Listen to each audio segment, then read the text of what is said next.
ഇപ്പൊ ഈ മധുബാലയുടെ റിയാക്ഷൻസും അതിനുള്ള ഇന്ദ്രൻസിന്റെ കൗണ്ടർ റിയാക്ഷൻസും ആയിട്ട് തന്നെ ഒരു വലിയ സീക്വൻസ് ഉണ്ടാവുന്നുണ്ടല്ലോ ഈ സോങ് ഒക്കെ വരുന്ന രീതിയിൽ. അപ്പൊ അതിൽ എത്രമാത്രം നഷ്ടബോധമുണ്ട്? ഇപ്പൊ ഇന്ദ്രൻ സാറിന് അത് ഉപയോഗിക്കാൻ പറ്റാതെ പോയ എന്തെങ്കിലും റിയാക്ഷൻസ് വന്നിട്ടുണ്ടോ? അങ്ങനെ തോന്നിയിട്ടുണ്ടോ?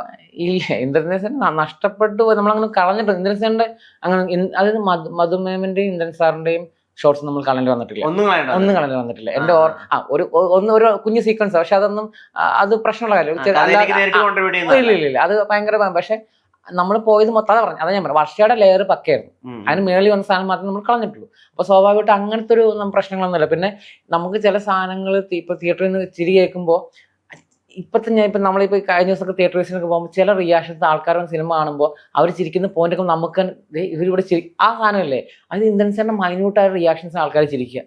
പക്ഷെ നമ്മൾ എഡിറ്റിൽ പോലും ചിലപ്പോൾ ഈ റിയാക്ഷൻ നമ്മൾ അങ്ങനെ ഇത് ചിരിക്കുമെന്ന് വിചാരിച്ചല്ലേ നമ്മൾ വിചാരിക്കും. പക്ഷെ ചില റിയാക്ഷൻ, ചില ചിരി, ടുവേഴ്സ് ക്ലൈമാക്സിലൊക്കെ സംസാരിക്കുന്ന വലിയ കോൺവെർസേഷനിലൊക്കെ ആ ചിരിയിലൊക്കെ ഭയങ്കര ഇന്നസെന്റ് ചെറിയ ചിരിയിൽ ഒരു ആൾക്കാർ ചിരിക്കുന്നു.